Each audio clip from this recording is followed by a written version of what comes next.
మన దేశంలోని అత్యంత ప్రాచీనమైన శైవ క్షేత్రాలలో గోకర్ణం ఒకటి. పవిత్రమైన త్రిస్థలాలలో గోకర్ణం ఒకటి. మిగతా రెండు వారణాసి, రామేశ్వరం. గోకర్ణ క్షేత్రానికి పడమట అరేబియా సముద్రం, తూర్పున సిద్ధేశ్వర క్షేత్రం, ఉత్తరాన గంగావళి నది, దక్షిణాన అగనాసిని నది ఉన్నాయి. ఇలా ప్రకృతి రమణీయతతో అలరారుతుండే ఈ క్షేత్రంలో శివుని ఆత్మలింగం ప్రతిష్ఠితమైంది. ఈ పుణ్యక్షేత్ర ప్రసక్తిని రామాయణ మహాభారతాల్లో చూడగలం. ఇక స్కాంద పురాణంలో ఒక అధ్యాయమే ఈ క్షేత్ర ప్రాముఖ్యాన్ని వివరిస్తోంది. పూర్వం రావణాసురుడు శివుని గురించి ఘోరమైన తపస్సు చేయగా అతని తపస్సును మెచ్చి ప్రత్యక్షమైన శివుడు వరాన్ని కోరుకోమన్నాడు. అప్పుడు రావణాసురుడు తనకు ఆత్మలింగం కావాలని కోరాడు. అందుకు ఓ నిబంధన విధించిన శివుడు రావణాసురునికి ఆత్మలింగాన్నిచ్చాడు. ఆ నిబంధన ప్రకారం రావణాసురుడు లంకకు వెళ్లేంత వరకు ఆత్మలింగాన్ని నేలపై దించకూడదు. ఆత్మలింగాన్ని అందుకున్న రావణాసురుడు లంక వైపు పరుగులు తీయసాగాడు.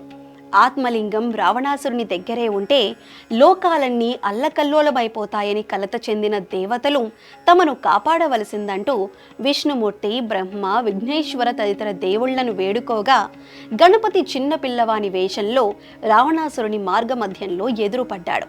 సరిగ్గా అప్పుడే విష్ణుమూర్తి తన చక్రాయుధాన్ని సూర్యునికి అడ్డంగా పెట్టాడు. సాయంత్రం అవుతుందనుకున్న రావణాసురుడు సంధ్యావందనాన్ని నిర్వర్తించాలనుకున్నాడు. అయితే అతని రెండు చేతుల్లో శివుని ఆత్మలింగం ఉంది.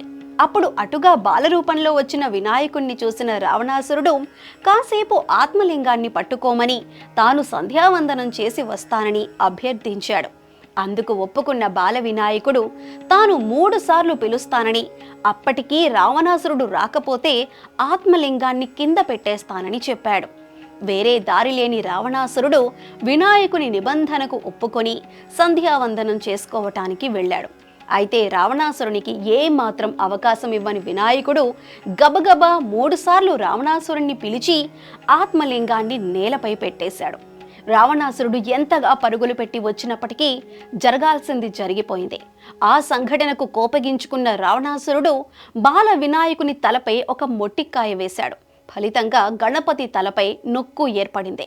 ఆ నొక్కును ఇప్పటికీ ఇక్కడున్న మహాగణపతి ఆలయంలోని గణపతి విగ్రహంలో చూడొచ్చు. ఆ తరువాత రావణాసురుడు ఎంతగా ప్రయత్నించినప్పటికీ ఆత్మలింగాన్ని పైకి లేపలేకపోయాడు. ఆత్మలింగాన్ని తీసుకువచ్చిన పెట్టెను ఉత్తరం వైపు నుంచి లాగాడు. అది విసురుగా వెళ్లి దూరంగా పడిపోయింది. అక్కడ సజ్జేశ్వర లింగం వెలిసింది. పెట్టె మూతపడిన చోట గుణేశ్వర లింగం ఉద్భవించింది. లింగంపై కప్పబడిన వస్త్రం పడిన చోట మురుడేశ్వర లింగం వెలిసింది. పెట్టెను కట్టిన తాళ్లు పడిపోయిన చోట ధారేశ్వర లింగం ఉద్భవించింది. ఈ లింగాల మధ్య స్వామివారి ఆత్మలింగం మహాబలేశ్వర లింగంగా గోకర్ణంలో వెలిసింది. ఆత్మలింగంతో ముడిపడిన 5 క్షేత్రాలను శైవ పంచక్షేత్రాలని పిలుచుకుంటుంటారు. ఇంకొక కథనం ప్రకారం పాతాళలోకంలో తపస్సు చేసి భూలోకానికి వస్తున్నప్పుడు భూమాత గోరూపాన్ని ధరించిందట. ఆ గోవు చెవి నుండి పరమేశ్వరుడు బయటకు రావటంతో ఈ క్షేత్రానికి గో ఆవు, కర్ణం చెవి, గోకర్ణం అనే పేరు ఏర్పడిందట. గోకర్ణంలోని ప్రధాన ఆలయం శ్రీ మహాబలేశ్వరాలయం. ఈ ఆలయంలో స్వామిని దర్శించుకునే ముందు భక్తులు కోటి తీర్థంలో స్నానం చేస్తారు. కోటి తీర్థంలో స్నానం చేస్తే సమస్త రోగాలు నయమవుతాయని ప్రతీతి. కోటి తీర్థంలో స్నానం చేసిన తర్వాత భక్తులంతా పక్కనున్న సముద్రంలో స్నానం చేస్తారు. ఆలయానికి ప్రక్కనున్న అరేబియా సముద్రంలో స్నానం చేస్తే పూర్వజన్మ పాపాలన్నీ తొలగిపోతాయని భక్తుల నమ్మిక. కోటి తీర్థానికి దక్షిణం వైపు అగస్త్యుల వారిచే ప్రతిష్ఠింపబడిన వరటేశ్వర లింగం ఉంది. ఈ ఆలయం భక్తుల సౌకర్యార్థం 24 గంటలు తెరవబడే ఉంటుంది. పురాతనమైన ఈ ఆలయం పెద్ద గాలి గోపురంతో భక్తులను ఆహ్వానిస్తుంటుంది. ఈ లింగం కింది వైపు కాస్త వెడల్పుగా, పైన సన్నగా కనబడుతుంటుంది. రావణాసురుడు ఈ శివలింగాన్ని పైకి లాగటానికి ప్రయత్నం చేయటం వల్ల లింగం పై భాగాన సన్నగా ఉందంటారు. పైకి ఉండే ఒక రంధ్రంలో వ్రేలును ఉంచినప్పుడు క్రిందనున్న లింగం వ్రేలుకి తగులుతుంది. భక్తులు శివలింగం చుట్టూ కూర్చొని పూజలు నిర్వహిస్తారు. ఈ శివ పూజను నిర్వహించటానికి ఒక భక్తునికి ₹1 చొప్పున రుసుమును వసూలు చేస్తుంటారు.